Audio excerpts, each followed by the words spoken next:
Those were good questions, whoever put those together. Nice job. Yep. It's the friend. Thank you. Was the friends or the guys, as I call them. I'm gonna get them T-shirts. It says the guys.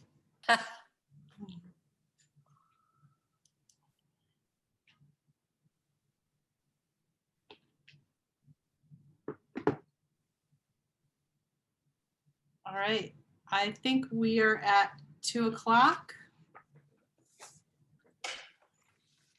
So I'm gonna go ahead and call this meeting to order.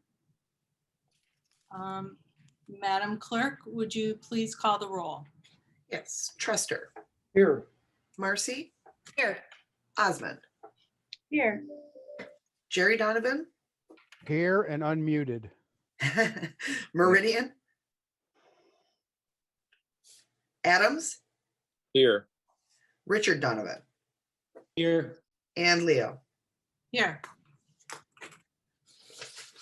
Okay, are there any additions to today's agenda? Can I call for a motion to approve the agenda? so moved. Second. Holly, if Kathy is not on, who's taking minutes? Holly, I'll do it again. Okay, Okay, I'm gonna grab my iPad. okay. All right, Kathy may pop in. I haven't heard that she wasn't gonna be here, so, but good question. Richard, I think you made the motion and Ken was the second. Let me give Brenda a minute, sorry. That's all right.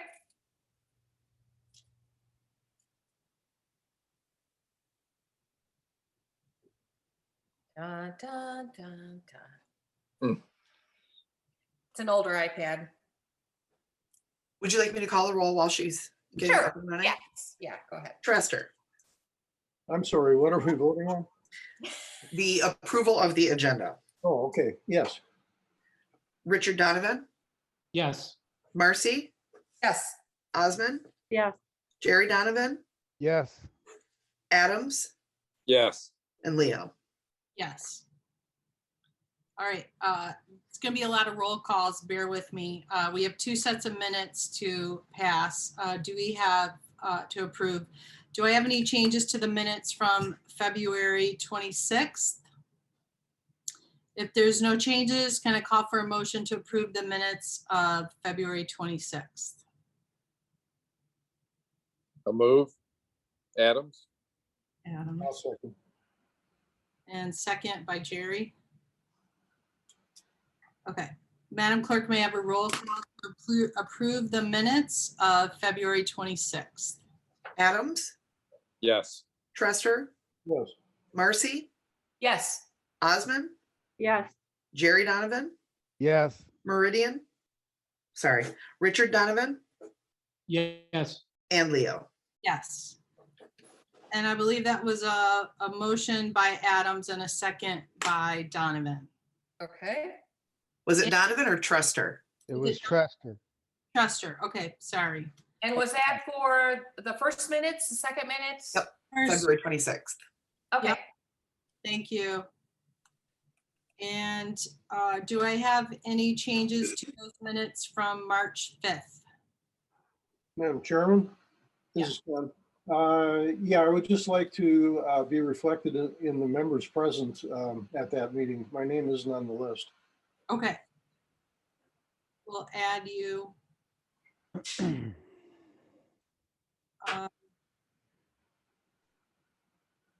Can I make a motion to approve corrected minutes to March 5th? This is Marcy. I'll motion to approve them. Second, I'll second Richard Donovan. and then we just need to have a roll call to approve those March 5 minutes. Marcy, Yes. Richard Donovan, Yes, Truster, Yes. Osmond, Yes. Jerry Donovan, Yes. Adams, Yes. and Leo. Yes. That's a lot of roll calls. So now we're going to move on to public comments. We welcome any member of the public to comment at this time, limited to today's agenda topics and keeping those comments to 3 minutes or under. There. Do we have any members of the public waving at you, Aaron? Not that I see. Okay. I want to welcome, I believe that Craig Atwood from Allegan County Road Commission has joined us, and possibly Fire Chief Janik was going to join us depending on how that He's here. is he here? Yes. Okay, so I want to thank both of them for their presence today. Today we are going to interview our final 2 engineering candidates, C2AE and Whiteman. Per committee suggestion, our homework for today was reference checks, and we looked for support for the claims that each firm made about their abilities. And we found them to be consistent to their claims. We didn't find any yellow or red flags. And because we are entering into a long relationship, our engineering firm needs to be a good fit for our community and a good partner to all stakeholders. I feel comfortable to say that I believe that both firms are well qualified to do this work for us. The format today will be that each firm has 10 minutes to present, followed by 20 minutes of questions. Richard and John, the guys, have prepared some baseline questions, but I encourage all of you to ask your own questions. At the close of both presentations and Q&A, I will ask you all that if we can agree that our top vote getter will be selected as our engineer. Our clerk, Erin, will then put up a little spreadsheet she has prepared, and we will go around the committee and ask you for your first and second rankings, which will be noted. And then I will then move to select that firm, touching on contract negotiations. And under review next steps, Ryan will update us on work regarding the nuts and bolts and some high level next steps. And you will have a chance at that time to weigh in on those functional or process issues. So at this time, are we ready to move on and have C2AE present? Mr. Fox, I'm going to stop my screen share now. Okay, thank you. We're ready. Holly, can I ask? This Yeah. is Moxie. Okay, so I just wanted to check. All right, we have 10-minute presentations and 20 minutes of Q&A for each. I'm asking because I'm the timekeeper. Did you want to change any of that, or do you will be okay with that? Okay, all right. Just checking. Thank you. Aaron, I'm sorry, Aaron, I am unable to share my screen. It says host disabled participant screen sharing. Oh, well, that's not very nice, is it? Let me try again.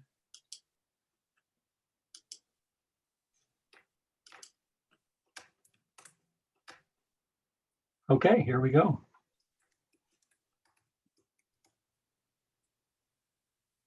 Okay, is everyone seeing my screen? Yes. Okay. And I'm going to apologize in advance if I continue to glance to my left, because that's where my second screen is, and that's where the presentation is. So I'm Larry Fox with C2AE, and on behalf of C2AE, I want to thank you very much for this opportunity. We're very excited, happy to be here today. So hopefully we can provide you with some additional support for our qualifications and why you should choose C2AE. I'm going to introduce the rest of our team in a little bit. But first, with regards to presentation sequence, yes, we'll provide this presentation within 10 minutes. We have prepared answers to the questions provided in advance, and I'll certainly be open to any other questions that do come up. And we want to make this as interactive as possible, so we welcome all participation. So with that, this was in our proposal qualification statement, but this is our project team. It's a very highly qualified and experienced team. And you might ask, and you already did, as to why the team is so large. And it's because this team is assembled to provide background but the ability to deal with all of the issues that might come up during this project, either planning, design, or construction activities. So we have, as part of this team, transportation engineers, landscape architects, structural and electrical engineers for lighting or boardwalks, bridges. We have construction engineering. We have landscape architecture. I mentioned that, I think, landscape architecture. And then also some very highly qualified sub-consultants that can provide environmental engineering, land surveying, traffic signals, and trail design and funding specialization. So the part of that team that we have here today for our presentation are myself, who would be the project manager and the lead point of contact for this project. We have Corey Davis, who would be the assistant project manager and also construction engineer. Rusty Owens, who's a landscape architect, as well as has a great deal of experience in public engagement activities.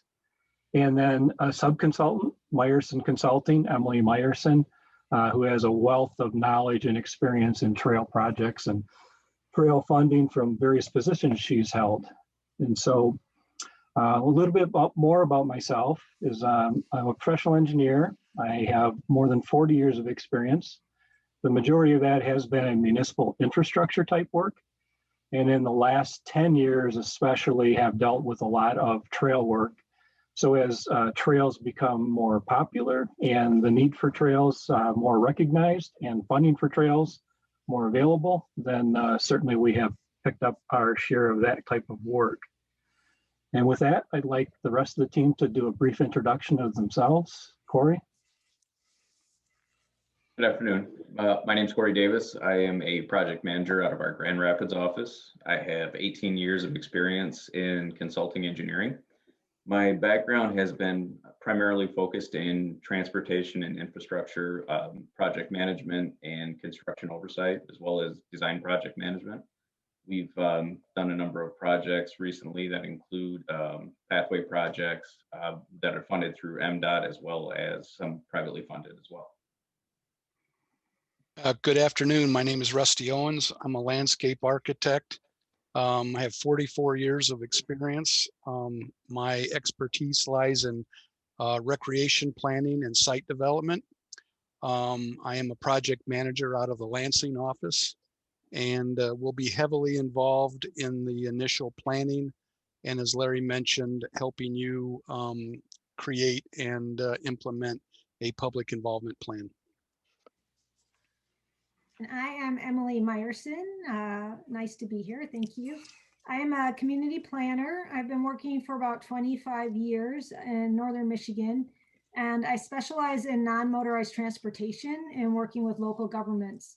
And I was trying to add up, I think I've been involved with the development of over 300 miles of non-motorized trails in primarily Northern Michigan, from basically Tawas north to the Mackinac Bridge. So I'm excited to be here. Okay, thanks everyone. Next slide here is what we call guiding principles. And what we have done basically is copied from the Friends of the Blue Star Trail website, their vision and goals. And so I bring this up as an example because one of the first things we'll want to do, and Rusty will probably lead this effort at our kickoff meeting, would be to develop very specific vision and goals for this project. And then that becomes a baseline or a guiding set of documents for us to refer to when we try to make decisions as we move forward with the project. So it just really provides, I think, everyone on the team a good basis to refer back to be sure that we are making our decisions in compliance with our vision and goals for the project. Okay, Rusty. Yeah, the graphic shown here is consider that as a funnel with at the top pouring in all of the data collection, you know, the previous efforts that you all have went through, data collection, natural man-made features. And as we move down through the funnel, we are creating alternatives basically at 3 steps: illustrative, practical, and then our preferred alternative, which is our final design. That design approach implements a consistency of general approach process and individual tasks that are critical to providing the level of quality for all of those alternatives and recommendations for the project.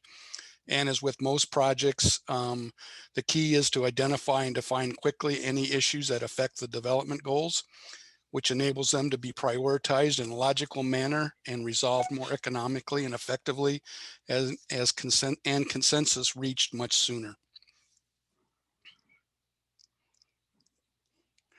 The work plan shown here is a flow chart which identifies several of the major tasks or phases that we have utilized for other similar projects.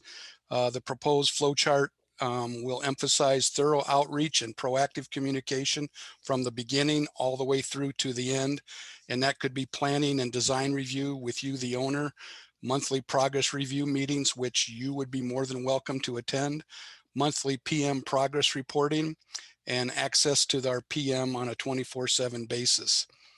And we feel by actively involving you, the client, together with appropriate stakeholders throughout this planning and design process will ensure that the finished product will meet your needs, wants, and desires and allow you to make the best informed decisions on project elements and approaches based upon the funding and budgets available.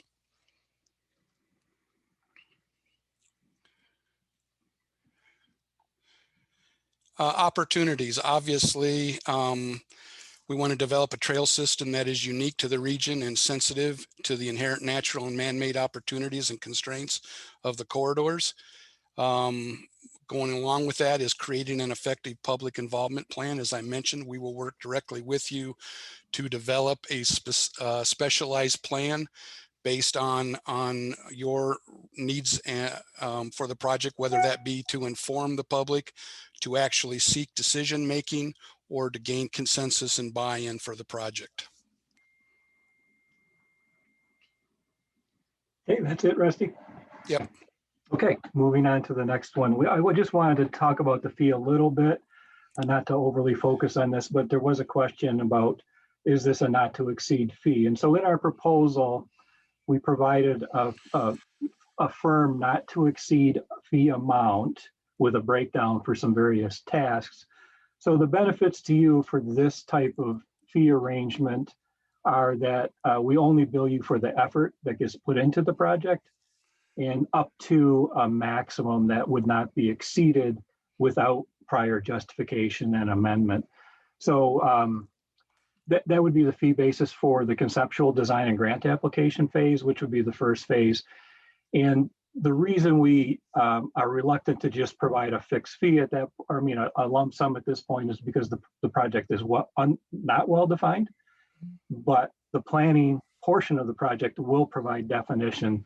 So future phases, we will be very comfortable providing you a lump sum type fee, and your expectation should be that these would be the typical ranges, fee ranges for a project of this type.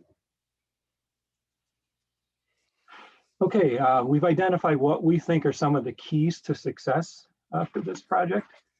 And one of the first is early and continual collaboration and communication. Rusty touched on that a bit, but basically sets a good foundation for the rest of the project. So if we don't start right and identify all of the critical elements and potential risks, then we're not going to do ourselves a favor in moving forward. So very important part of the project. Funding deep dive. I don't know if you recall in some of our qualifications materials, but what we like to do is set a very detailed task-oriented schedule. One moment. Brenda needs to pipe in here. We only have 40 seconds, so I don't know if you wanted to add time or what you wanted to do. I think we'll let you finish. We started pretty good with our roll call. So go ahead, Larry. Thank you, and we'll go very quickly. Funding deep dive and just set a a schedule and task to make sure that we are complying with all of the funding requirements. In-depth look of previous work, easement identification early in the process if needed. And I think we bring some specific knowledge to this project with, we do have a fire captain that is one of our employees in the Grand Rapids office that can bring that kind of perspective. We're also very familiar with working in tourist and seasonal population communities, and early adopters of technology, and certainly have some enhanced communication tools we can bring to bear. We bring to the project some big picture thinking. Nakwema Trailway is a good example of that. The inset picture is, you can see 42 miles of trail that were various parts of work on from Traverse City to Charlevoix. And so the southerly section, Acme to Elk Rapids, were actually in design. The internal middle project is still in planning. And the northerly part, the Fisherman's Island State Park, is in just finished planning. So brings to bear a lot of different techniques to be used that can be applied to this project. We are, as I said, pretty early adopters of technology, and we can bring that to utilize in the construction of this project as well. So this is really, I think, one of the question and answer type things. One of the questions is, why should you select C2AE? And we believe it's because we're a proven leader in complex trail system development. We bring a fresh perspective to this project and act as a trusted advisor to all of our clients. We have an understanding of how trails are linked to economic prosperity of the region. We bring a strong full service team. Realistic cost opinions and cost control success are a part of what we do. And I think our broad picture can bring some valuable insights on design, funding, permitting, and stakeholder collaboration. So with that, that is it for our presentation. Thank you. Thank you. I would like to open the floor to the committee for questions at this time. I'll go first. Larry, this is Richard Donovan. First of all, thanks to you and your team for a very good proposal and the presentation today. They were impressive. Can you just tell us, one of the questions we had on our list, is there a particular project, and maybe it's the one you just showed us, that you think is most like our project, the Blue Star Trail North section, and in what ways, and how does that then prepare you to help us? Okay, that's a good question. We are prepared for that. So thanks for providing them in advance. And the Nakwema Trailway is another good one because it is multi-jurisdictional. It is multi-funding agency. There's a lot of moving parts and pieces to it. This is another project that was in our qualifications. This is the Iron Bell Trail in Otsego County. And this diagram provides you with an idea of some of the complication of that project. So it was multi-jurisdictional in that we had both Bagley and Otsego Lake Townships, as well as Otsego County as partners in the project. We had, the project was built on MDOT, well, actually it was built on DNR easement that was obtained from MDOT Office of Rail, as well as Lake State Rail property. And then we had funding sources from the DNR Recreational Trails Program, Michigan Natural Resources Trust Fund, Iron Bell Trail, Natural Resource, I already said Natural Resource Trust Fund. There were 2 Natural Resources Trust Fund grants that were brought about by utilizing both townships as applicants, and then also MDOT TAP funding. So this is just a little diagram that I had put together early on in the project so that everyone had an understanding of the work and dollar flow for this project. The Nakwema Trailway is also similar in that we are designing the first 9 miles from Acme to Elk Rapids within an MDOT road right-of-way. And so we have those constraints like you have with the Blue Star Highway right-of-way. And the north part of this The Nakwema Trail is going through Fisherman's Island State Park, currently undeveloped land, certainly much bigger than the park that you have, but certainly a lot of the aspects of evaluating routes in an undeveloped area can be brought to bear. So does that address your question, Richard? Yes, thank you.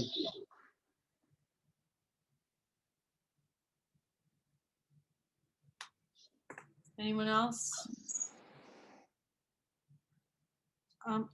I had a question, and Emily, to Emily Meyerson, your resume, I believe you're a subcontractor for C2AE, and your resume jumped out at me as a community planner.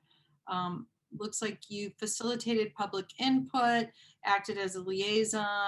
You have a lot of experience, a lot of zoning, planning, and I'm just wondering how you might assist us on our trail.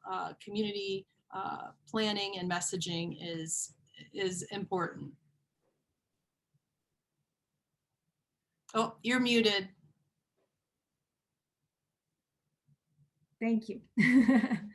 I think my experience, it's the ability, I really understand local government, and I feel really comfortable working with local governments to get to the place of yes, to move forward on projects like this. So I think that's what I can bring forward to help with that. I'm not sure if that answers your question or not. No, that's good. Yeah. I'd like to add to that. I'm sorry. I'd like to add to that too a little bit. Is this is not the first time that we're proposing to work with Emily. The Nakwema Trailway, Emily is a sub-consultant utilizing the same type of experience and interaction, and also just finished a project in the village of Elk Rapids for corridor planning. So we do team together regularly and have a good working relationship. Okay, thank you both. I see Craig Atwood has his hand up, so. Yeah, I didn't know, are you through all your baseline questions? I didn't want to, I guess, interrupt before you were done with that. I just really want to open it up. Okay. So go ahead. Okay. For the C2AE staff, if you don't know me, I'm Craig Atwood, the Managing Director for the Allegan County Road Commission. I guess our concerns here at the Road Commission obviously involve the roads and right-of-ways under our jurisdiction. We've had some history with other trail projects within the county, and it's kind of led to some concerns of ours. I guess I'd like to maybe get your thoughts on how you could address those. The first one be, kind of involving the design on the trail along our rights of way. Just making sure that that design takes into account future road projects and maintenance concerns we would have. We've had some issues with drainage post-trail construction in the past, causing us issues and expenses down the road that we would, want to make sure we don't have going forward. And then a second part of that would be, as far as the construction goes and the construction engineering portion, we don't have a lot of staff here. We do a tremendous amount of work of our own on our own roads. And I don't want to get to the point where we need to invest a lot of our limited resources getting involved in a trail project like this. Typically, for the roads in the township or the trails in the township, we would probably be functioning as the Act 51 agency for any federal funds. So we'd have a substantial involvement. I guess my concern is I don't want it to be a substantial involvement in the actual administration of the contract, in the inspection, and the any issues with environmental or files for MDOT. Do you have anything you could add to kind of alleviate those concerns? Yes, I think I'll handle the first part and I'll let Corey handle the construction part. But certainly, as part of the design process, you would be actively involved in a review of any of our plans. Like I mentioned, for the Nakwema Trailway, we are working within the MDOT right-of-way. And so I'm sure their same concerns would transfer to you in terms of safety, drainage, not lack of encroachment or any other types of activities like that. So we're well versed in that. We know that the guidelines and regulations these trails have to be designed to. And so I think for the design aspect, we'd be very comfortable in sharing everything with you and certainly gaining your review and concurrence before we proceed. So Corey, would you address the construction? On the construction phase, C2A would provide the construction project engineer, inspection staff, and material testing staff to oversee the construction phase of the project. And as part of that, we have all the certified staff required by MDOT guidelines to do that. We have a number of projects that we do every year with MDOT local agency, where we work with various municipalities and road commissions. During the construction phase, the level of involvement will always be, we have progress meetings on a biweekly basis. All stakeholders are welcome to attend, but not mandatory by any means. We'd be available 24/7 to answer any questions as far as or address any concerns, whether it's adjacent projects. Those will all be considered during the design phase and included in our project specifications as well, so the contractor's well aware of any adjacent projects that we have to be aware of at that time. Thank you. All right. This is Richard again. One thing, Larry, if you could address, or Emily, as we indicated in our RFP, we have a concern about the grants. Grants are an important part of the project. We obviously need the money to build this. And none of the municipalities really have the staff resources to spend a lot of time on the grants, and the Friends group doesn't have the experience really to do that. Could you just elaborate briefly about how you would do that, and in particular, who on your team would be responsible for that? Sure, Larry, do you want me to answer that? Yes, go ahead. Okay. I've been writing grants for trails for quite a long time, and I have a really good relationship with all the grant program managers, which to me is one of the key pieces, is just understanding their needs and wants and making sure you meet all the deadlines. So with trails, TAP, MDOT TAP, and the DNR Trust Fund are the two main sources that we use generally to match one another. On different trail projects, there's different funding that comes up and different opportunities. So, I would probably be handling most of the grant writing and working closely with the road commission and the local communities who would be the actual grant applicants. Okay, great. Thank you. Madam Chair. Yes, Ryan. Yes, thank you. Hello, my name is Ryan Heiss. I serve as the city manager for Saugatuck. As a follow-up to Richard's question, and geared more towards the project management side of the construction, have you been the lead engineer in managing the TAP grants, which are quite cumbersome with the federal standards and all the requirements that are there? So have you had that direct experience? Yes, we have done that on numerous projects. So we were the main liaison for this Iron Bell Trail project, as well as just a recent reconstruction of downtown Gaylord, a couple $1 million streetscape improvements and stuff that was also funded through TAP. And I think we do several TAP projects in a year through our company. So well grounded in those requirements. Great, thank you. John Adams, you had your hand up. Hi, my question is here, we have done a fairly significant amount of work on this project already. We of course need and want your expertise.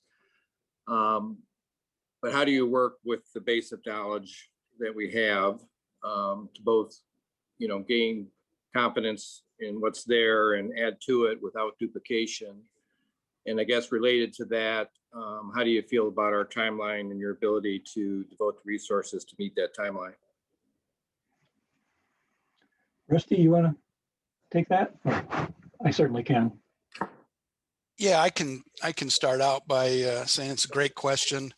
Obviously at our kickoff meeting and early in the planning process, we're going to identify all of those previous efforts. And I think we need to have a frank discussion about, what we keep and what we don't. What are your issues and concerns relative to that? And then that stuff starts going into the top of that funnel that I explained during the presentation. The key here is not to start over and from scratch, but to implement and utilize that information that you've already developed there, successfully melding that into the additional planning and design.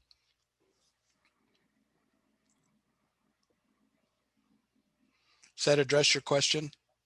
Yeah, it does. I guess the second part was, how do you feel about our timeline and your ability to devote the resources to meet it? Obviously, the grants are a key part of that. Yeah, I'll let you address that, Larry. Yes, and Emily and I both have looked at this timeline in terms of the grant applications. And so obviously the most important part is going to be getting the plan in place. But I think your October deadline for the TAP and next April for the trust fund are very reasonably achieved goals. Thank you. Thank you. Are there any other questions? Holly? Ken?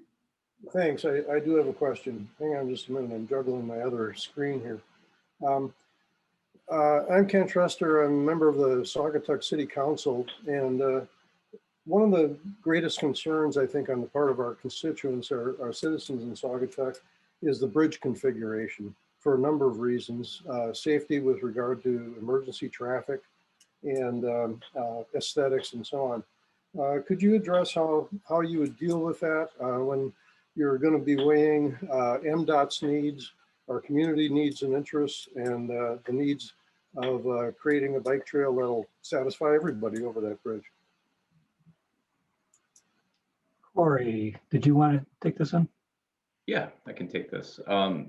The approach to addressing the bridge configuration would be to first review the past options and renderings that were completed, and also gain some feedback on that was received from each of those options, so we can take a look at those. Again, as Rusty previously said, the intention not to completely start over on everything. The next would be to establish the design criteria and requirements. With this one, it being a county bridge, we would engage the road commission, as well as with this going through most likely the TAP program and MDOT local agencies, getting MDOT involved with their bridge group. They would have some feedback as well on that to make sure that we have all the design criteria met, as well as the emergency services, just to make sure again that everybody's needs are met.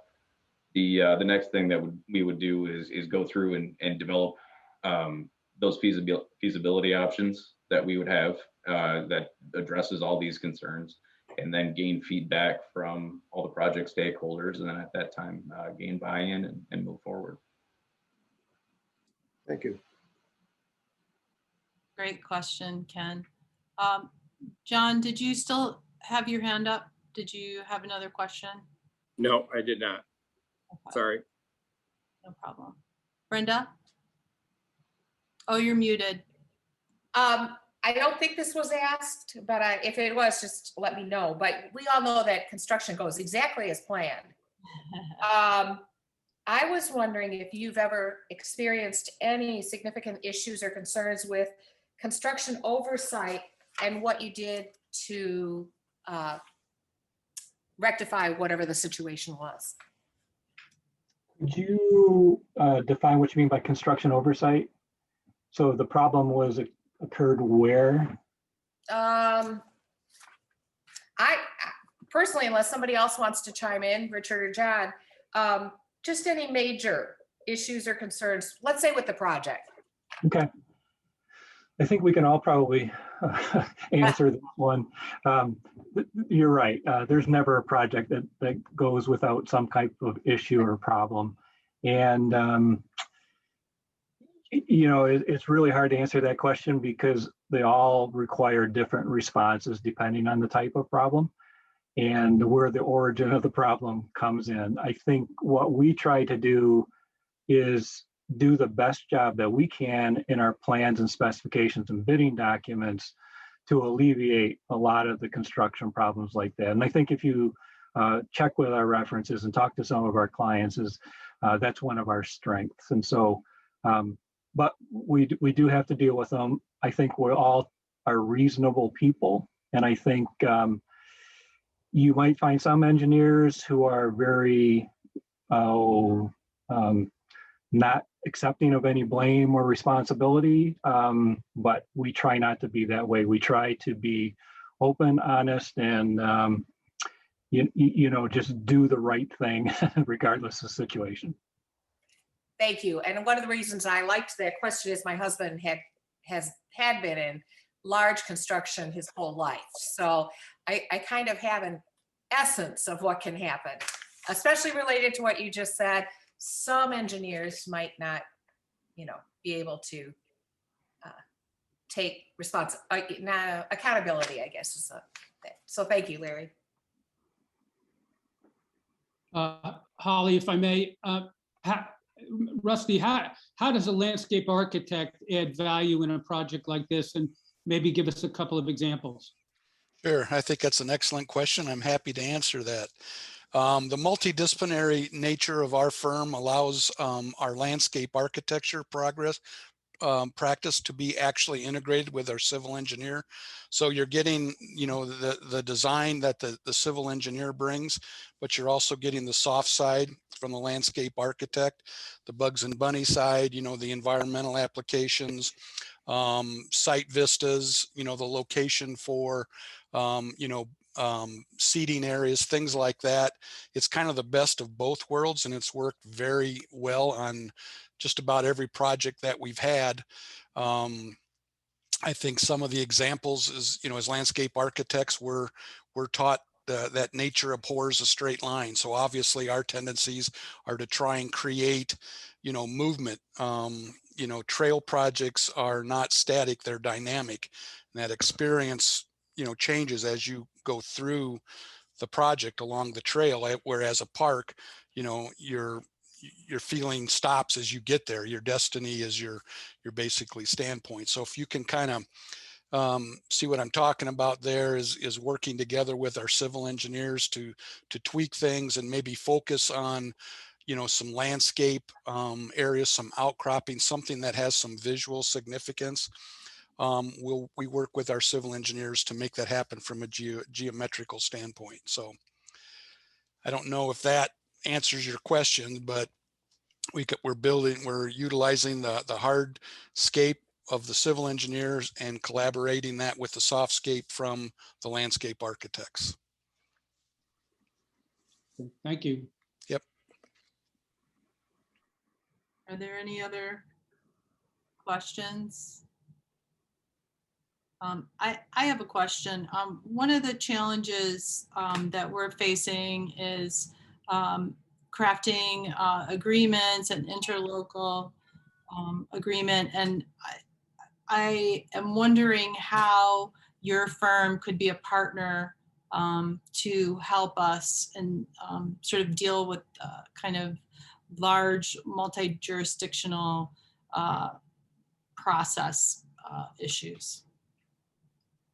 I can help answer that. We have worked, and I've worked with so many different types of agreements because trail projects, they're interesting. They're very rarely within one jurisdiction. They usually cross multiple. So I have seen all sorts of different ways to make it work, from official trail and recreation authorities to interlocal agreements on agreements for maintenance. Sometimes on a handshake, which I can say doesn't really work that well. I don't recommend that because I've seen some of those fall apart over time. So we definitely could help with that. And again, every trail project's a little different and the communities are different and how they work together. And so it would be really exploring what would work best for all of you to make you comfortable. But it is a really important piece for the maintenance of the long term. You can build trail sections individually, But when it comes to maintaining them, you really need to have something on paper on who's going to do what and how, and honestly, where the money's going to come from. So how that's going to flow. So we can definitely help out with that. And we're very comfortable, and I've worked with different, they're all different, so whatever ends up working best is helping you work through that to make sure it's in place, because you have to have that in place to get funding. So you'll have to have those agreements in place. Okay, thank you. Brenda, are we Out of time. Okay. Yes. all right? I want to thank C2AE and your team for joining us, and your very impressive proposal presentation, and your references were really good. I really want to thank you so much for stepping up and being with us. All right, thank you very much. We greatly appreciate it. Yeah, thank you. Thank you. Yep. All right. Good luck Thank with you. everything. Take care. Thank Yep. you. Good luck. Bye. Bye-bye.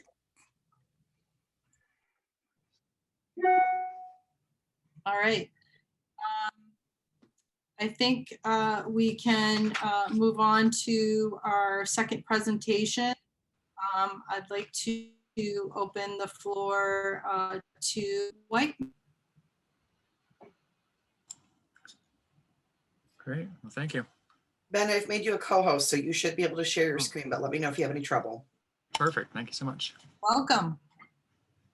Oh, thank you. All right. You have your whole team here? We do.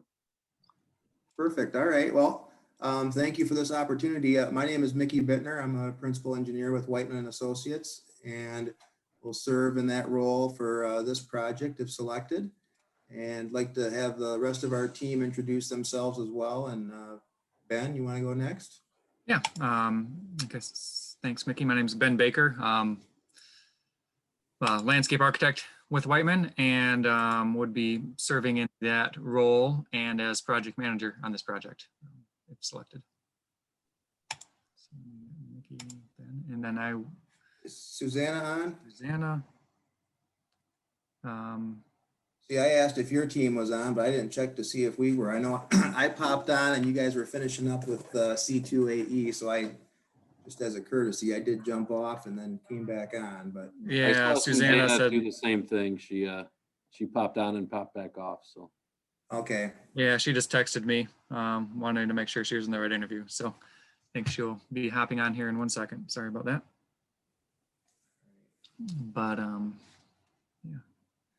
Well, I tell you, I'll start, give a little background for those who aren't familiar with our company. So Whiteman was founded in 1946. So we are, we're up at 70 years plus and counting here. We provide a full range of services from surveying, engineering, architecture, landscape architecture, GIS. So we are a comprehensive firm, provide full services, and really with a large focus on municipal and local government work. We have as I said, a broad range of skill sets, and then we also have over 120 employees, and we have 4 offices. We have 3 that are almost surrounding you here. We have Allegan, Benton Harbor, Kalamazoo. And so our team that we have set up for this project is kind of split between our Allegan and Benton Harbor offices to provide the skill sets that meet the needs that we believe will provide the most benefit to this project. Suze, Ben and I already introduced ourselves, and I just gave a little background on Whiteman while you were getting the technical parts figured out. Would you mind introducing yourself, please? You are muted right now. Still having technical difficulties. Hello, everyone. I'm Susanna Dunno with Whiteman. I'm an engineer that's worked on a lot of trail projects at Whiteman. Looking forward to talking to you about your project and seeing how we can help out. Well, great.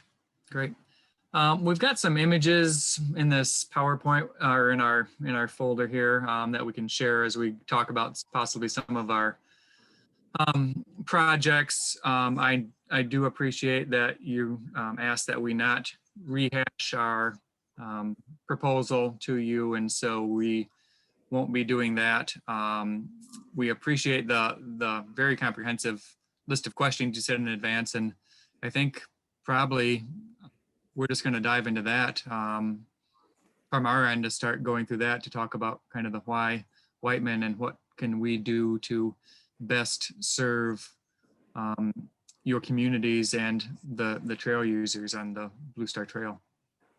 So with that, and if anybody in the group has any questions, well, maybe we'll run through these. And if you have any questions about specific items on there, please ask. And if there's any questions afterwards, we're happy to discuss that as well. But so kind of the first question was, what projects have we worked on that are most like the Blue Star Trail?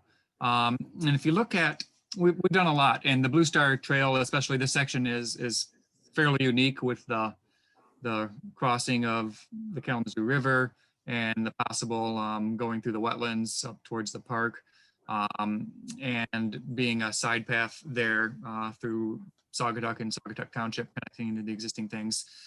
But the one most like that is the Indiana-Michigan River Valley Trail. It has a lot of aspects that are very similar to what that is. And the Indiana-Michigan River Valley Trail goes from the city of Elkhart, Indiana, currently to Niles, Michigan. It's over 30 miles of trail there.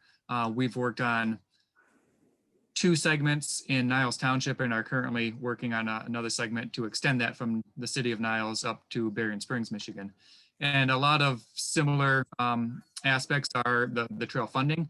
That trail used TAP and MNRTF funding for our sources, or for our portions. It's got a wide range of stakeholders and users, as well as municipalities that the trail flows through.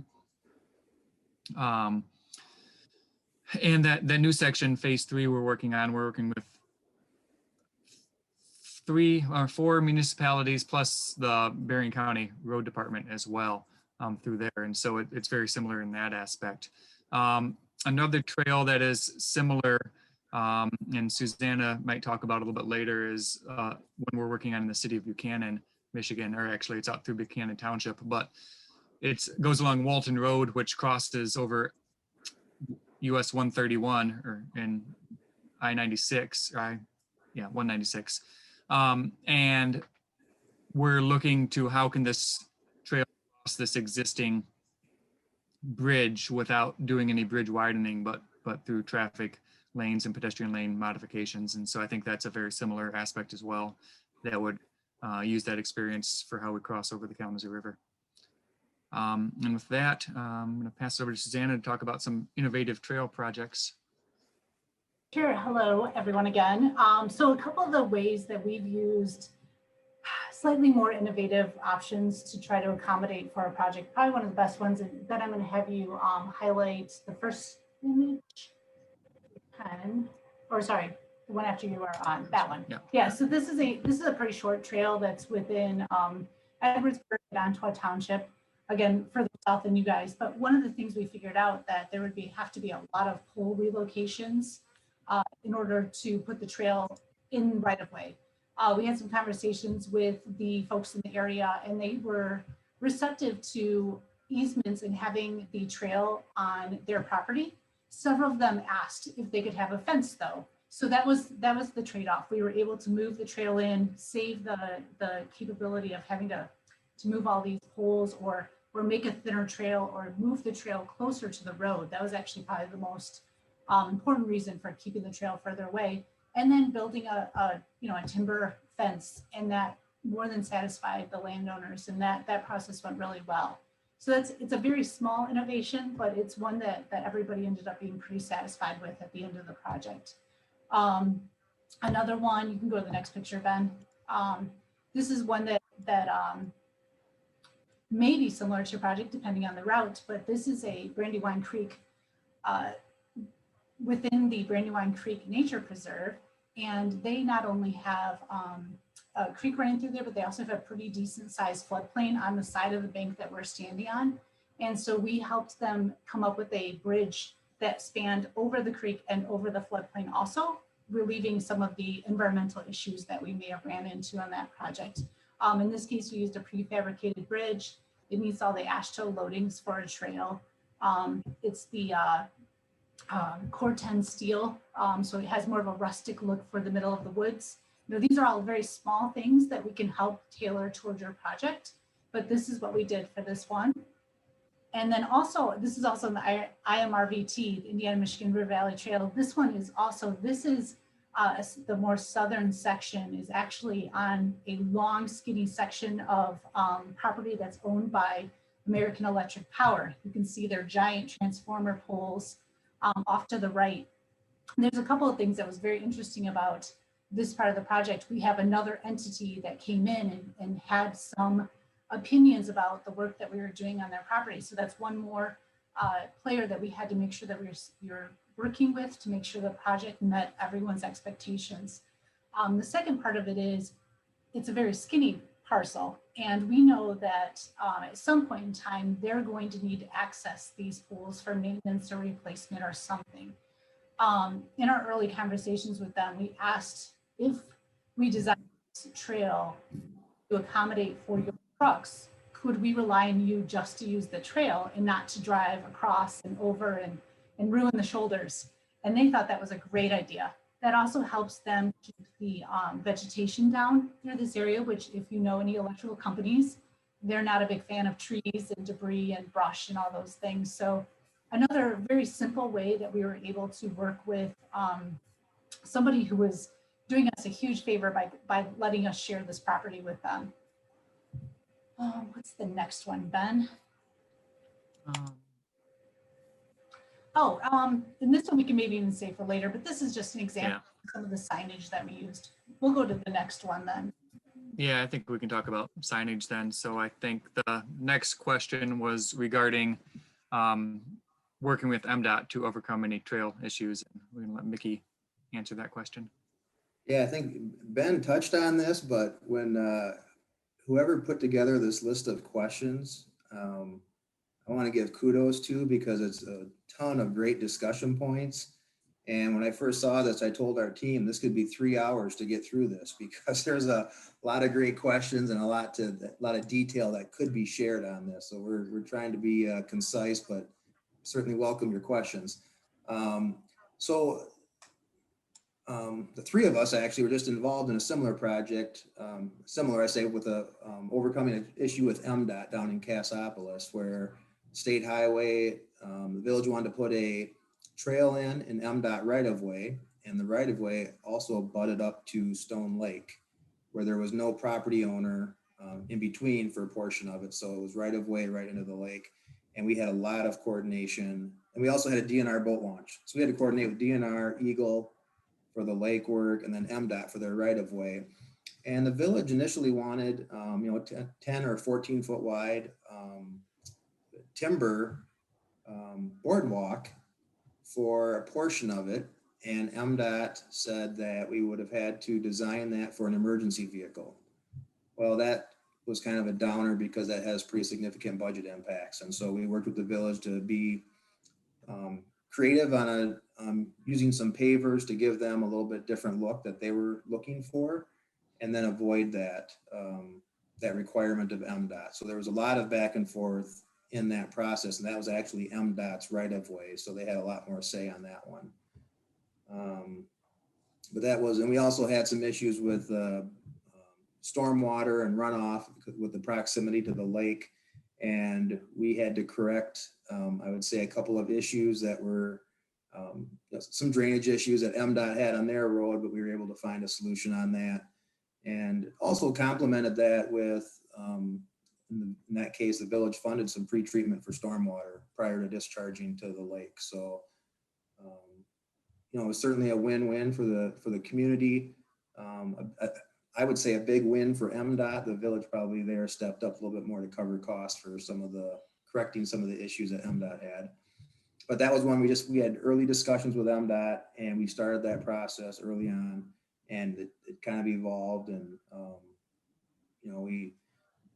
we asserted ourselves where we needed to, but on the other hand, when they had strict policies and their hands were tied, we played the cards we were dealt and found a innovative solution that would keep the project moving forward and still fit the design goals for the village. Okay, thank you. Mickey, we're at our presentation limit. So if I may, can I open the floor for questions?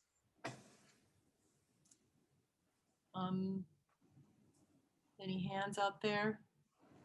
Richard, you're muted. Thank you. First of all, thank you, Mickey and team, for a very thorough proposal and for your presentation. One question I had is you're putting Ben as the project manager, Ben being a landscape architect, and a number of the other firms that gave us proposals had a PE, an engineer, as the project manager. Does that make a difference? Do you think it's better? Is it worse? Is that something that you think is an advantage? I don't know that it's a advantage one way or the other. I think the majority of the scope of work revolves around it's around a trail. That fits right in with the skill set that Ben has, and Suze has a lot of experience with that as well. We have in our proposal, we included Aaron Neatling as an engineer. He has enormous amount of MDOT LAP experience in designing, and Ben and Suze have designed projects that were let through MDOT, so they all know the process. We have to have a licensed engineer that stamps the plans. Aaron would fill that role, or I could do that as well, but we would have that satisfied. We kind of debated that. I think it's a really good question, Richard, and it could go either way, but this is right in Ben's skill set. It's in his passion, and he's good at seeing the big picture and how things integrate with the trail with respect to the surroundings. And so from our perspective, it made sense for him to serve as lead project manager on this project. Yeah, and the MDOT portion, it'd be, Aaron or myself would be involved with that because we have that knowledge and experience with their staff and with the process that is really specific to MDOT. yeah, I think that during this first phase of kind of community input and trail alignment and development and stuff like that, I can bring a lot to the table with the public input and the community input gathering and route aspects like that. And also the grant applications. We've got a lot of experience with those, especially through the DNR and also the TAP. Once we get in, like Mickey said, once we get into the construction phase of things, I think I can still manage the project, but I won't have as much drafting or engineering aspect on that. We'll rely on our engineers who have the more MDOT experience to handle the documents there and the communications with MDOT, but I can still lead that discussion and understand what's going on and communicate that with the client group as well. Same thing during construction. Obviously, during construction, we would have an on-site field inspection chief out on site who would be handling the day-to-day, but then again, keeping me in the loop on that and understanding those. So, yeah. Thank you. Any other questions? Can you hear me? Yes, Kathy, I can hear you. I can't seem to raise my hand, so sorry about that. I just wanted to ask this firm about fees a little. I understand that you cannot give us any kind of definitive fee until the design phase is completed and so on, but can you at least let me know or us know how you usually know? Are you the Prada of all engineering firms? Do you come in typically more than everyone else, medium, lower? Some sense of where you stand in amongst all these zillions of places, and also about the change request. If this hits snags, which it surely will, I've had it happen where then you just suddenly get a bill. Well, we had to do this, we had to do that. What is the change request process so that approvals before expenditures happen occurs? Yeah, that's a great question.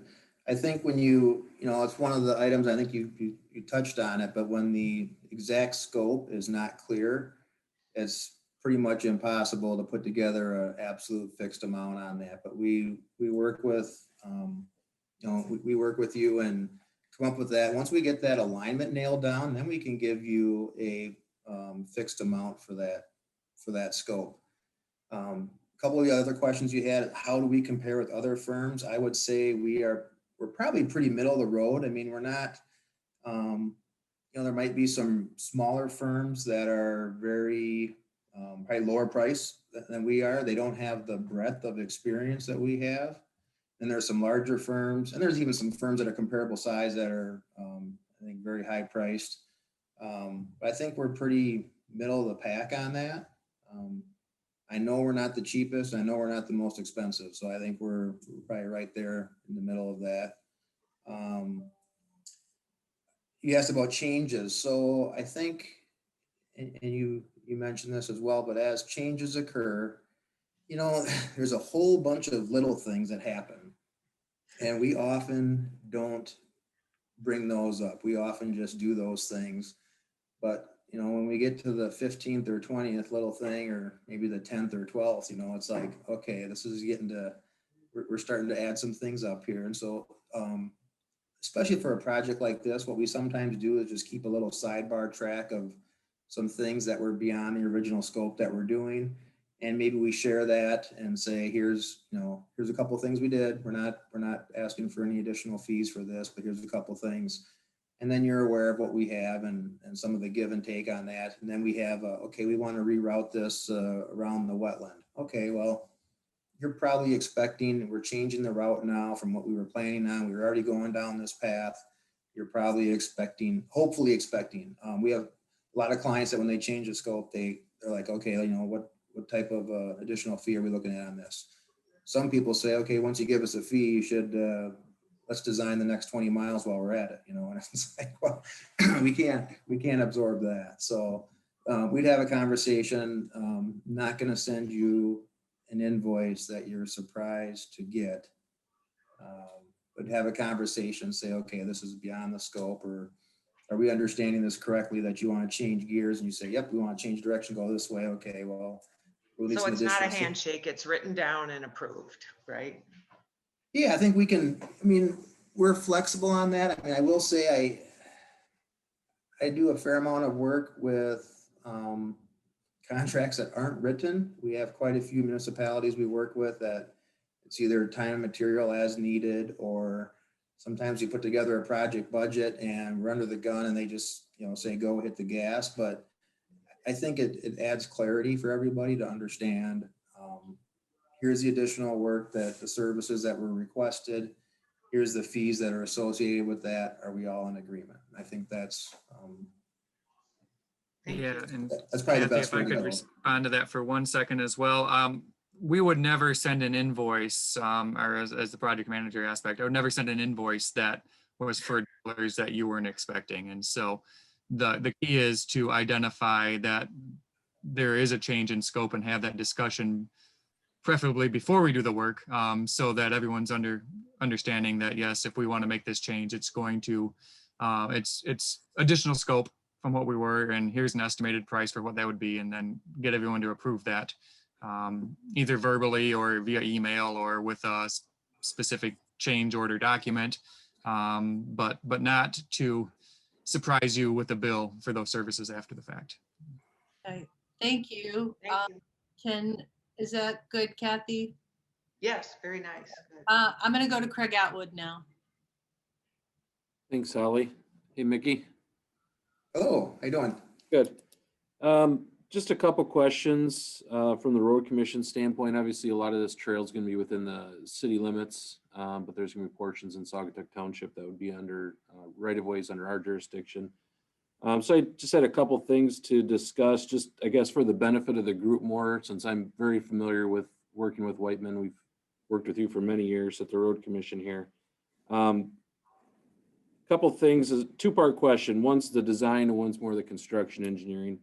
So we've had issues in the past with other trail projects in the county where we had kind of a minimal involvement in the design process, and following construction, we ended up with a lot of long-term maintenance issues we had to deal with.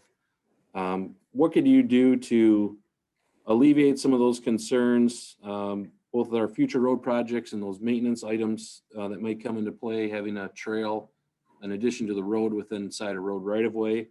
And then kind of more on the construction end of things, As you know, we do a lot of work here out of our office. We have a very minimal staff to handle that work. We don't have the resources to, to spend a lot of time overseeing a project like this. So we would rely heavily on the consultant to handle that on our behalf, especially, in those projects where we are the Act 51 sponsor agency. Federal funding would come through our office, and we're responsible for that. It's going to be on us to make sure, the job's inspected properly, all the files are kept accurately, when the funding goes through and isn't withdrawn. So what can you do to kind of address those concerns in your process and work with us on that? Great questions, Craig. So I got two-part. One was on the maintenance and the second one was on the implementation, I guess, of the federal aid fund. I guess I have one question for you. Can you give an example of what some of the maintenance challenges have been for the road commission? Is it a matter of snow removal? Is it erosion? What types of things have you guys experienced on that? Yeah, probably more drainage than anything else. We've had a project that was done a number of years ago, and initially it wasn't too big of a deal, and then in recent years we've had issues with some of the underground work that was done, extending storm sewer, adding additional things, tying in under drains, maybe from private properties that were done without our knowledge even. And now we're essentially paying the cost and having to rectify those.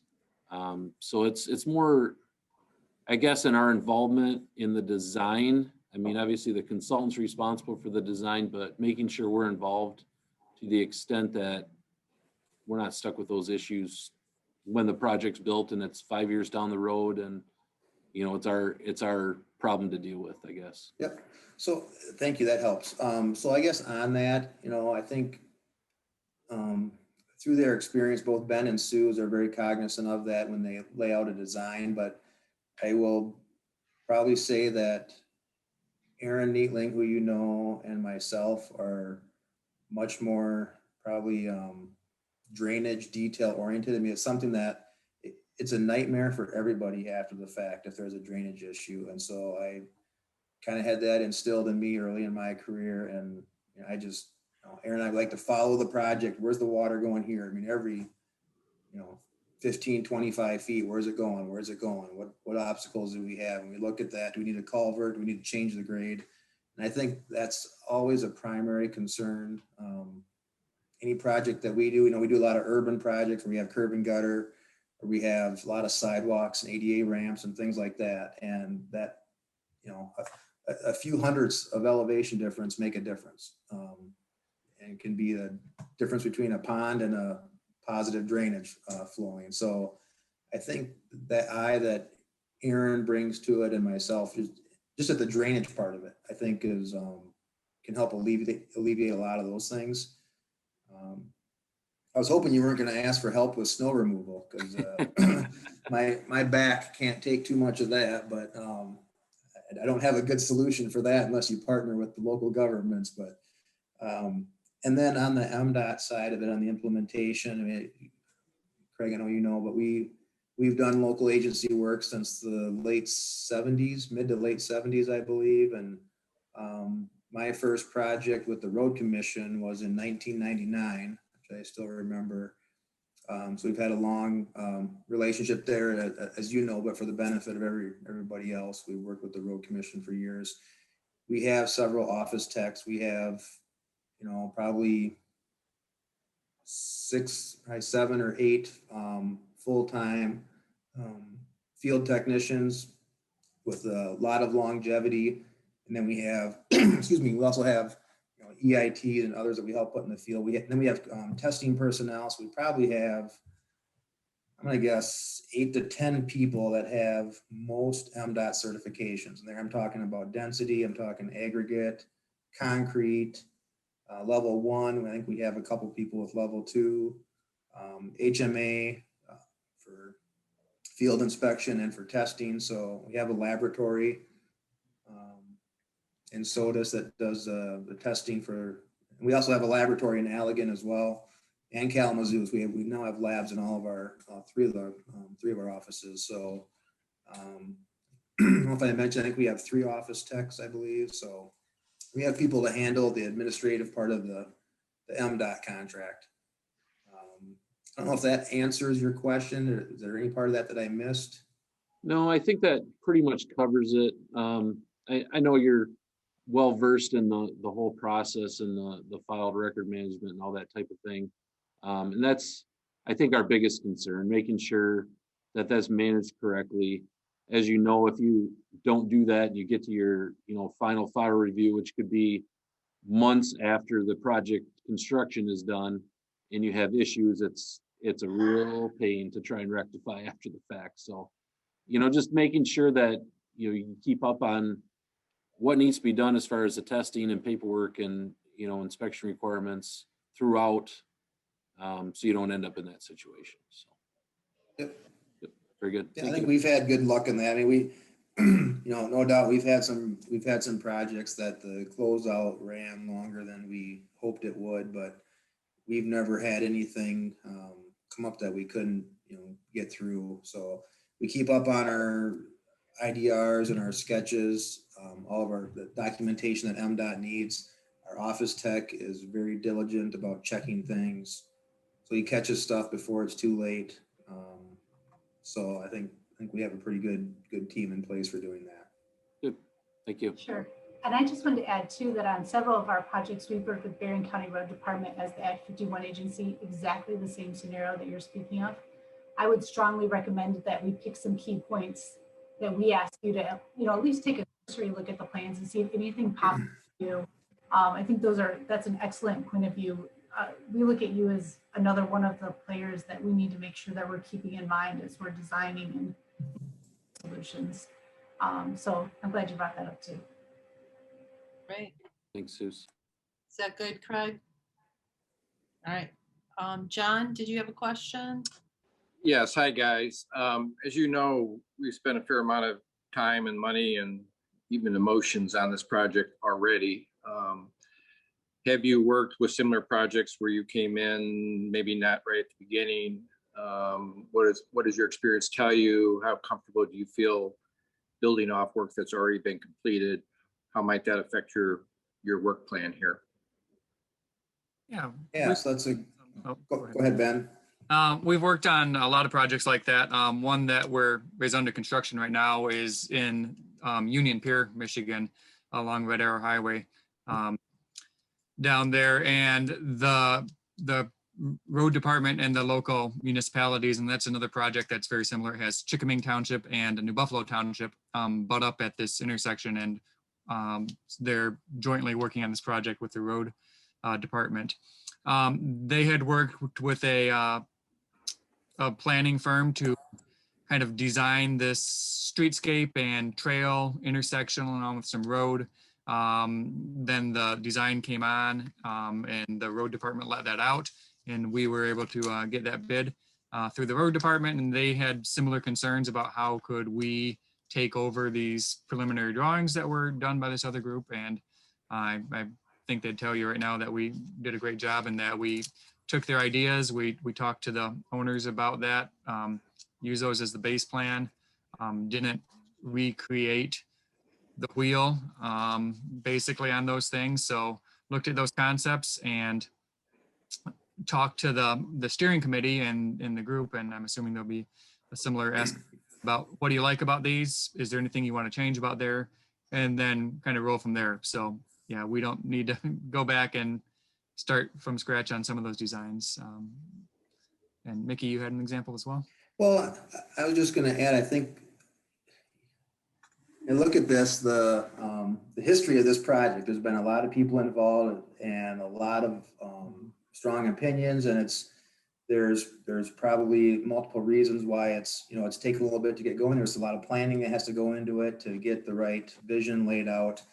And I think your question ties into one of the biggest challenges I think that our team, or at least I see for this, is that with the multiple governmental entities involved and the Friends of Blue Star Trail, I mean, all the different groups, it can present a challenge for this entire team. And I'm talking Whiteman and the group that you have, everybody here on the call, because everybody has an interest in it. And the challenge that I see from that is, it tied into one of your questions. You asked, how can we save on engineering fees and how can we eliminate inefficiencies? And I think it really is critical to have one person on point from your organization. Because if it is that is a challenge for a lot of projects that have a full committee that are, in every detail of every question, every answer, that takes more time. And then you also have different opinions, and there has to be an answer in the end. And I think I do a lot of municipal engineering. It's one of the things I see in different communities, and there's decisions that are 5-2, and there's 4-3, or maybe here it's 7-6. But at some point, the decision of the majority everybody has to get behind that, and I think that's critical for success. Because once a decision is made, it needs to keep moving forward. Otherwise, the project can stall out. But I think with some clarity on roles and responsibilities, and having somebody that we can be in contact with, someone who's on point, and that has some latitude in making some of those decisions, I think that can be the recipe for success on the project. Who, in your experience, who are likely people to be on point in a project like this? Well, not the people, but the roles. I mean, who typically is that person? I see it as either a city manager, a township manager, depending on the level of involvement. It could be a director of public services. It could be a lead planner. It has to be someone who has available time, that can have meetings sometimes on shorter notice, and that has enough of an understanding and the trust and confidence of the rest of the group to be able to make some decisions to keep things moving forward. Because I've been involved with projects where,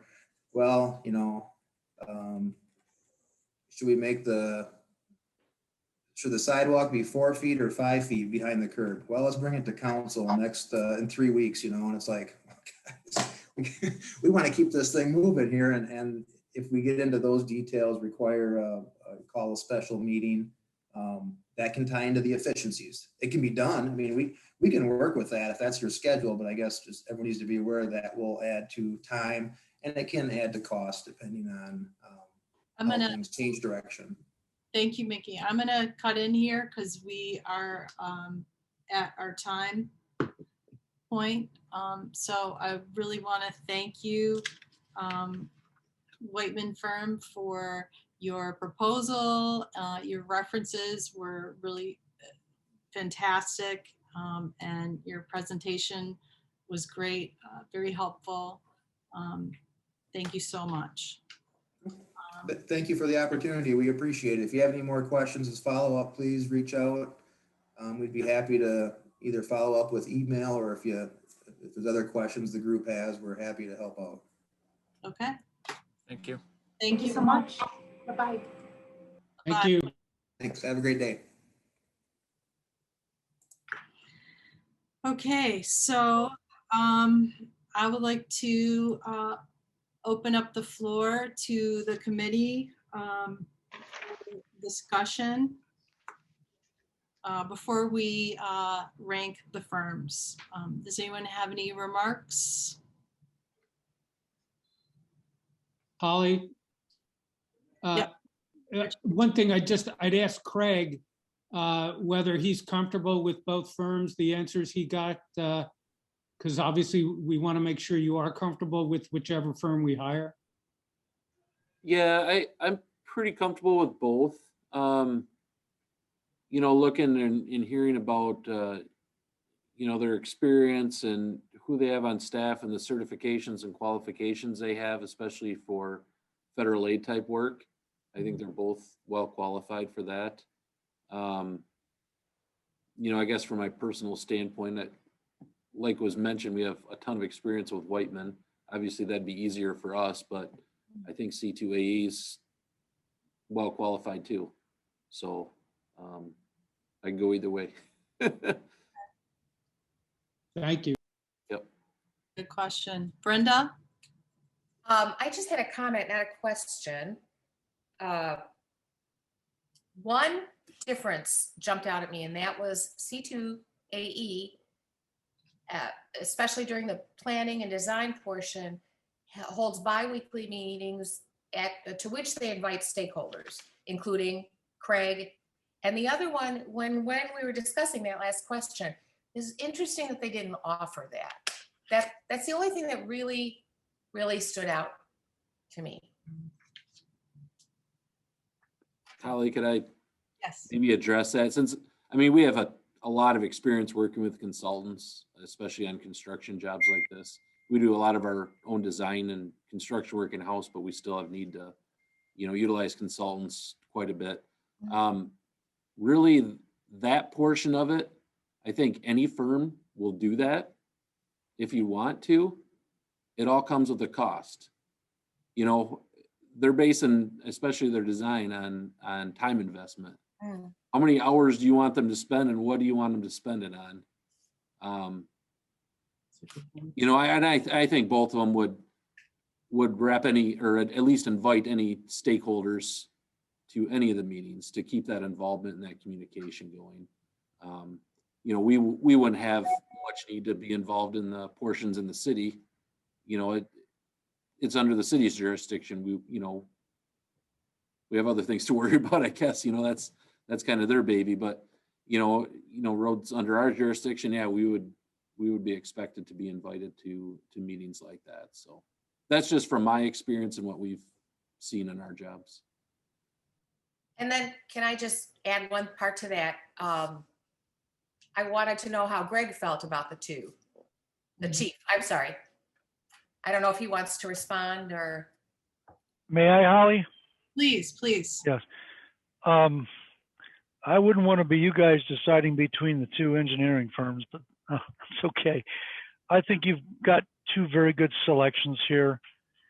I have some more experience working with C2AE, but not to dismiss Whiteman at all. On the contrary, I think they're both exceptional firms with experience. And one of the questions I was going to ask, and Holly, if this is not appropriate, stop me.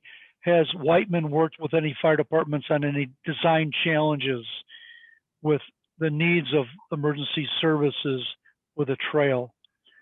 I think that's one of the things that I'd be interested in, and it can get answered later on, but that would be one of my primary questions in this meeting. Committee I think one of Whiteman's examples, remember when they showed the visual of the woods and, they said that they had to make public safety access on that trail. Is that correct? They did. So, Chief, I know you're at a vaccine clinic today, so. Yeah, everyone has to please forgive me. I've had Yes. 19 eruptions and 3 Zoom meetings going on here with no one wearing headsets. I know So you're flying a plane right now. I know you I'm are. ready. I'm ready to go to the sandbar in 10 minutes. So But they did give us an example of okay. when had to deal with Sorry, I missed that. access. So, is there anything else, Chief, that jumps out at you or? No. I think you've got two great firms here, and whatever the committee decides, I will follow, and I'll do the best to serve the municipalities that I work for in whatever capacity I can on the trail.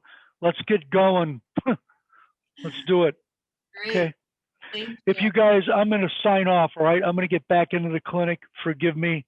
Thank you I'm so going to go. Thanks for making the time. Really, really appreciate it. Thanks, Holly. Thank you. Bye-bye, everybody. Bye. Did anybody else have a comment? I would just say that I'm going to agree with the chief. I think this is a really difficult situation. I mean, I loved how C2AE took the time to focus on our community. They were the only firm that reached out to the friends. prior to submitting proposals. I liked it that they found out really early on that public safety and the chief were very important aspects to our particular trail, and that they had the connection to the chief. I like that they had a multidisciplinary approach. They seem to have a really nice flow. But then again, I know that Whiteman, one of their references, I talked to a woman in Niles who had worked with them for 10 years, and she could hardly come up with, any negatives. It was like talking about a good marriage. And I also know that Whiteman has a great relationship with Craig and Allegan County Road Commission. So for me, I am struggling a bit, and I don't know, how are you all feeling? Cindy? I feel the same. I cannot make up my mind. I really can't. There's great things on both. I did like Whiteman's last part. They talked about the 1 point of contact, because having worked with large groups and complicated committees many times, that's critical, and that does save a lot of money, and it just has to happen for efficiency. Instead of everything's collaborative and group and voting, giving someone a little bit of power to get things done. And I really like that part of their presentation, and I didn't hear that as much with C2AE, but C2AE had a lot of other positives, as you just said, Holly. So that was my one comment about Whiteman that I liked. Thank you, Kathy. Cindy? I really liked Whiteman, not only because of his relationship with Craig, but because they have a better West Michigan. They're here in West Michigan. Well, C2EA seemed to be more East State experience, and I don't know. I just like Whiteman. Thank you. Anybody else have any thoughts to add? Alan? Yes, Ken. Excuse me. Well, one of my big things, as you know, is the landscape architecture part of this and the aesthetic design. And it's interesting that both of them have what I think are really good people in the lead on that. So I'm with the people who think there's a tie there, and indeed there is. I really don't know which way to go.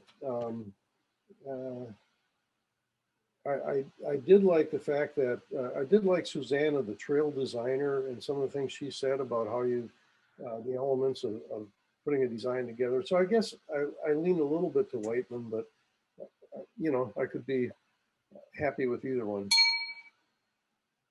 Jerry, did you have a comment to make? I do. Kind of dovetailing with what Ken had mentioned. I, for one, when I see landscape design, I just kind of stop dead in my tracks. And the reason for that is this. I've seen a number of displays, brochures, and whatnot that have sidewalk, then bike, then landscape, and then vehicle traffic lanes. And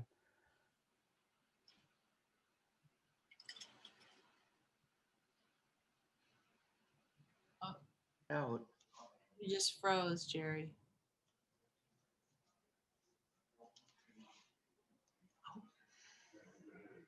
meters over here, because what ended up happening is we took 7 to 8 feet of very valuable pavement. We put trees and flowers and brush and all this in there, and it's really a detriment, because what could have been used as a vehicle pulling over and allowing emergency vehicles to get through was forfeited. Now, on the Blue Star Bridge, one of the things I look at and say, okay, if we, with the sidewalk we have, with the path we're going to put in, if you're talking about putting more landscaping along that bike path, if you will, that's simply going to take up more valuable pavement. So I'd really caution us to take a hard look at that going in, rather than have an engineering firm say, okay, we developed these beautiful plants, here's what we want, and then say, hey, thanks anyway, we don't want those. Because we've spent money on something that chances are we may or may not use. But my point is that, and somebody in here had said, walking, the site at some point, I'm going to offer this to the committee. If we ever want to come over to Douglas and see what we did, what we wish we hadn't done, it might prove beneficial to the overall process. So I'm just going to offer that. And, like I say, landscape seems to be a very integral part of this at this point, but that's something I think the committee would do itself a big favor in looking at going in. Mhm. And that's all I have. That's a great point, Jerry. And maybe as the weather changes, maybe we can do a walk in Douglas and even a walk in the township. And I think it would be a really good primer so that we really understand what each community is dealing with, things, pitfalls and whatnot. So.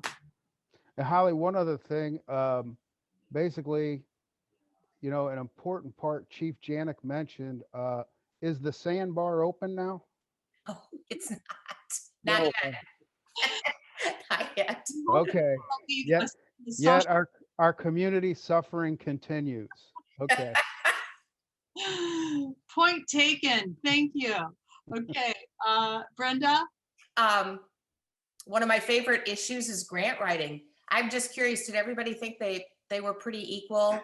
I felt that they sounded like they were equal in terms of their skill set. And I know Ryan also has success with TAP, but I was wondering how everyone else felt because it's critical. Richard? I felt they were equal. Okay. Richard, you. To that point, clearly, I think Emily Meyerson's experience shows that C2 can be very helpful with the grants. I'm sure Whiteman can do it. I'm sure they have done it. They didn't really talk about it that much, but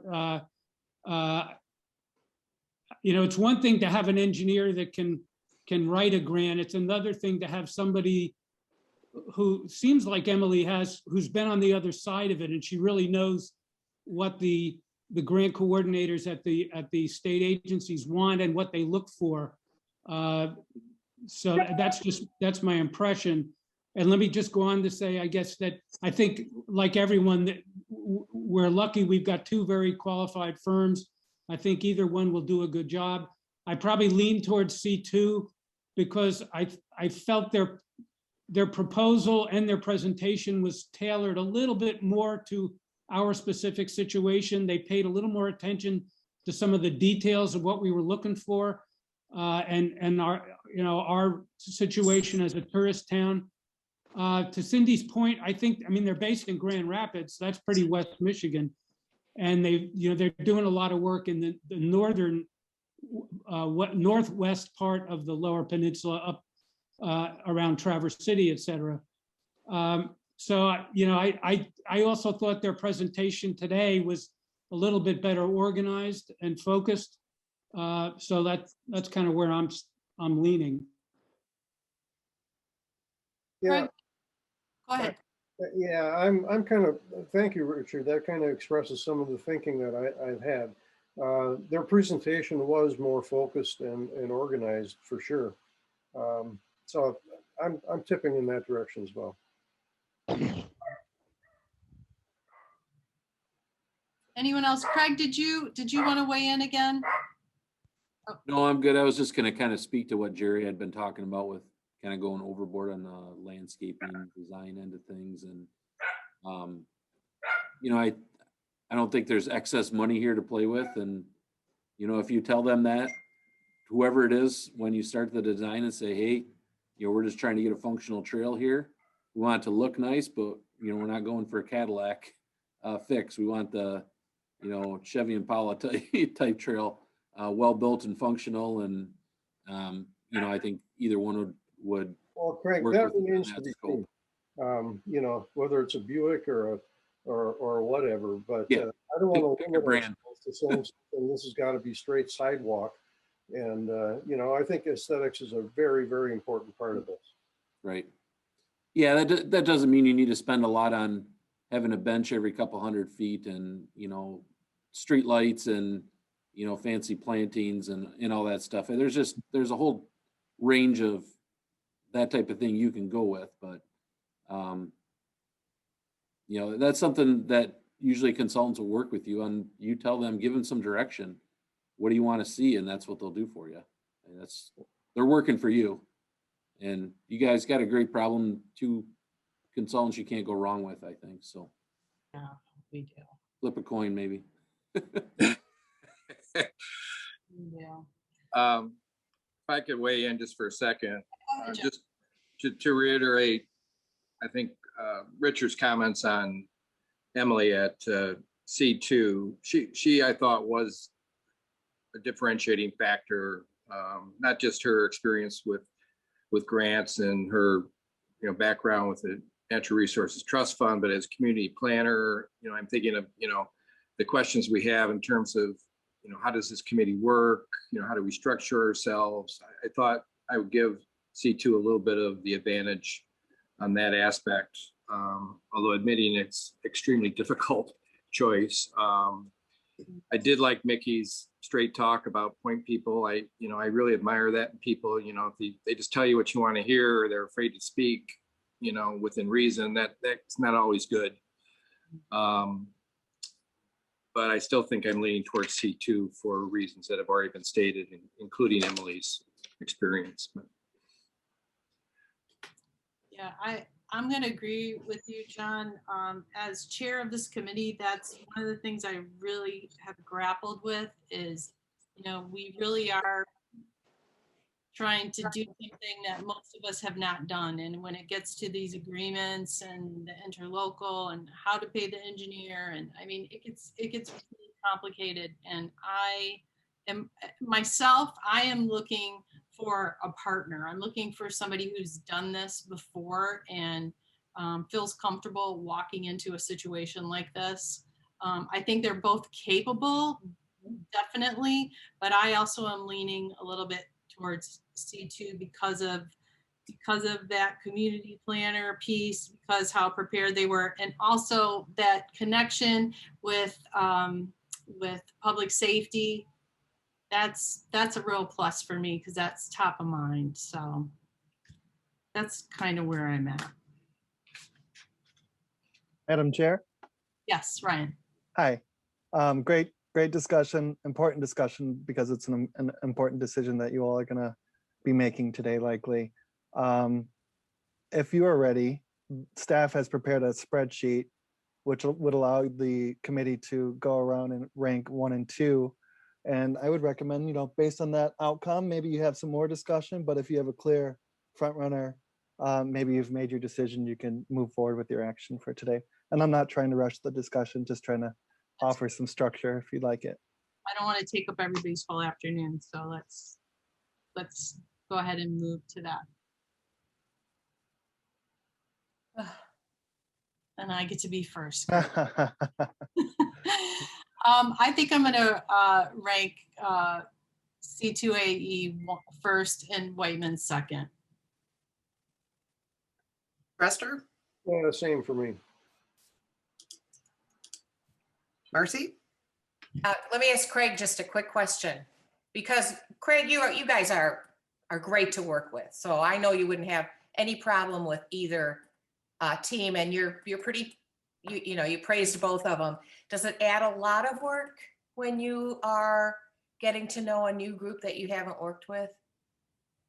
Not so much when we're not involved in the construction administration end of things.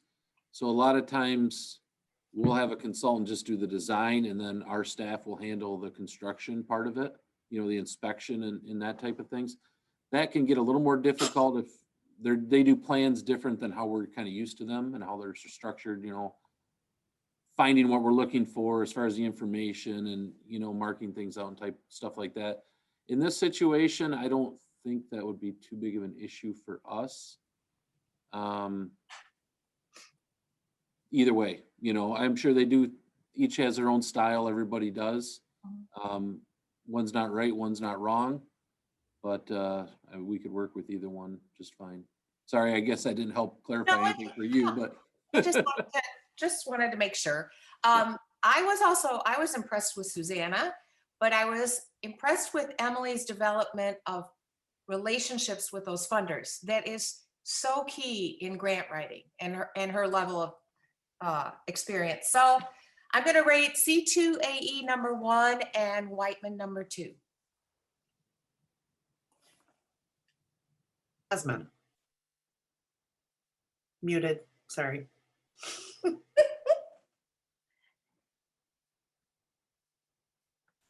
I'm really torn now. I like Whiteman for various reasons, but the Emily thing, I guess, is pretty big.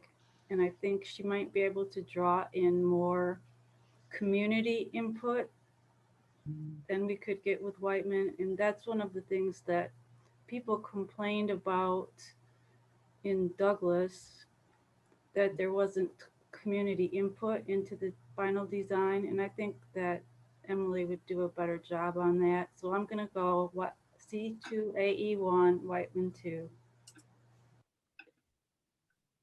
Mr. Donovan, Jerry. C2AE number 1, Whiteman number 2. Meridian. I'm going to go the same way, and I have a reason for it. Whiteman number 2.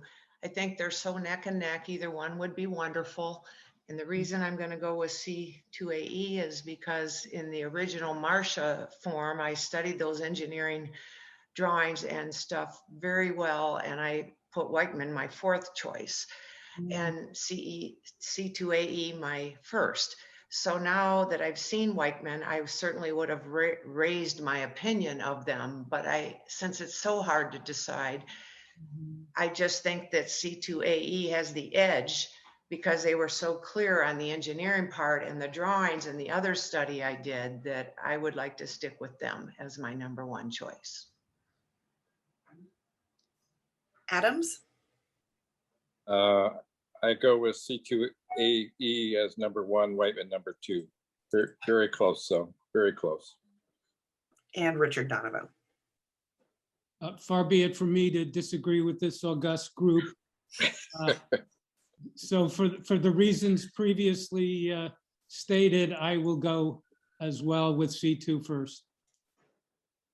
Ding, ding, ding. I think we have a winner. Hey. Whew. All right. I'm going to go ahead and move to select C2AE firm as the top ranked firm and authorize Richard and Ryan to negotiate contract terms and bring back to committee for final approval. Can I get a second? This is Marcy. I'll second. Okay. Madam Clerk, would you take a roll? Oh, sorry, Madam Chair, you'll want a little discussion on that action, Sorry. if there is any. Yes. Just to clarify, as I understand it, we would negotiate with them about the terms of the contract, but then the contract would come back to the committee and then ultimately, of course, to the governing bodies. So the governing bodies would each have a chance to have their own attorneys look at it. We're not gonna make any decisions on your own. We're just gonna use our best judgment and experience to try to negotiate a more favorable agreement, but then it's subject to review by each municipality, right, Ryan? That's correct. So your recommending body, you'll get the contract as far as you can get it. And then, as you say, present it to the respective municipalities. Good point. Thank you. And Craig, we'll even send it to you for your viewing pleasure. Nice to meet you virtually, by the way. Very good. Thanks, Ryan. Nice to meet you too. All right. Any other discussion? Okay. Madam Clerk, can we take a roll. Leo, Yes. Marcy, Yes. Truster, Yes. Osmond, Yes. Jerry Donovan, Yes. Meridian, Yes. Adams, Yes. Richard Donovan. Yes. Okay. So we have a winner. Thank you, everybody. For next steps, I'm going to defer to Ryan to discuss some ongoing structural work for the engineering agreement. Thank you. And I'm really excited about the sandbar that everyone's talking about today. So we just talked about, next steps with the engineering contract. Ultimately, your goal is to get that contract in front of council. Running parallel with that is your other objective for the committee, which is the interlocal agreement. That needs to be entered into as part of this engineering contract. I'm sure that's what the elected officials will want. And so the city managers and the township manager, we've been discussing, the structure of the interlocal along with the Friends of the Blue Star Trail group. And those conversations continue. So what the committee can expect is a recommendation from the managers and the Friends group that lays out the terms of the interlocal. And the big items is that, one, the municipalities will not want to be on the hook for any expenses, and that's true for both design and construction. The Friends group, they don't necessarily want to enter into any contract. So the interlocal will actually address, those two wants. And what I see in my mind's eye would be that the municipalities would enter into the contracts. They would all three sign on to the contract. I'm not sure when the road commission would get involved, but probably not during the preliminary engineering. So construction management would be a separate thing from what I'm discussing now. It's likely that the Friends group and the municipalities will want to see the engineering contract broken up into phases, just as C2AE has done. The first phase is the design work. And that way the Friends group will be able to ensure that they have enough funds available to pay for that phase one. And to that end, the Friends group and I have been in discussions with the Allegan County Community Foundation, where they house their money currently, discussing what kind of agreement they would like to see, because invoices would go to that organization for ultimate payment, probably first through the Friends group. So all that being said, people are working on the interlocal portion of your scope of work, and we'll bring back a draft, and you're well on your way with the engineering agreement. So that's kind of how I see things going forward. I'm happy to answer any questions, and certainly would let Richard jump in to add anything I may have missed or misstated. Yeah, if I could, Ryan, just to clarify, the committee itself, as you recall in the joint resolution, is charged with coming up with an interlocal agreement to do the whole project, to build the trail. And that involves other issues like maintenance and things. I think the interlocal agreement Ryan is talking about would be more limited really to the engineering. So we do it in two phases. We'd have an interlocal agreement that would just talk about how we're going to hire this engineering firm and how they're going to be paid. And then in the meantime, we have several more months to be working on the broader interlocal agreement that will really cover some of these other issues. Is that right, Ryan? Is that your understanding? Yeah, that's correct. And I think, not speaking on behalf of any elected official, but I think that's very palatable for them. I think if they know that they're not on the hook for any expenses and that you all will begin your design work through this first interlocal, which can be expanded at a later date, I think they'll be comfortable with that. And I think that really gets the ball rolling. Thank you both. Anybody have any questions, or does that all sound palatable to everyone? We're just trying to make it manageable. Yeah, I think, excuse me, Holly. Yeah, I think that works for us in Saugatuck, wouldn't you? Yeah, I do. I mean, it's big and it's difficult, and I think breaking it into phases gets us going and gives us some time. And now that we're going to have a partner to work with C2AE, makes sense to me. Okay. Anybody else? Holly, just one more thing to be thinking about for the future. It came up in the interviews, is we're going to have to identify who that liaison is going to be. And as they said, it's important to have one person, and from the Friends viewpoint, since we're paying the engineering fees, we don't want to have multiple people asking the engineer questions, which then runs up the fees. So we need to kind of think about, okay, who would be the right person to be the liaison? And then also, when the bills come in, how is that going to be handled? Probably that same person would approve the bills and then, send it to the Friends, and then the Friends tell the Allegan County Community Foundation, this invoice is okay to pay, and then they go ahead and release the money. So something to discuss in the future. Yes, and hopefully C2AE might be able to weigh in too, and just how other trails have solved that issue as well. So any other comments? Otherwise, I'm going to go ahead and move on to general public comments. Going once, going twice. All right, I'm gonna raise hand. I'm gonna go to general public comments. To any member of the public, comments to 3 minutes, and I see Bob Eder. Would you like to address us? Great, thanks, Holly. This is Bob Eder from Saugatuck Township.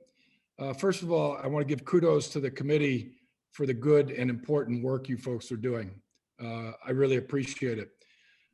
Second thing, I want to second the chief. Keep it moving, get it done. Thanks for the opportunity to speak this afternoon. Thanks so much, Bob. Thanks for sitting through the whole meeting. Is there anybody else from the public that would like to comment at this time? Nope. Okay. Do any of our committee members have any closing comments to make that don't have to do with the sandbar? Okay. If there's nothing else, I think I can I have a motion to adjourn? I will move that we adjourn. Okay. Second. And I think we have to do a roll call. Yep, sorry, was that second Marcy or Meridian? Meridian, thank you. Trester. Yes. Meridian?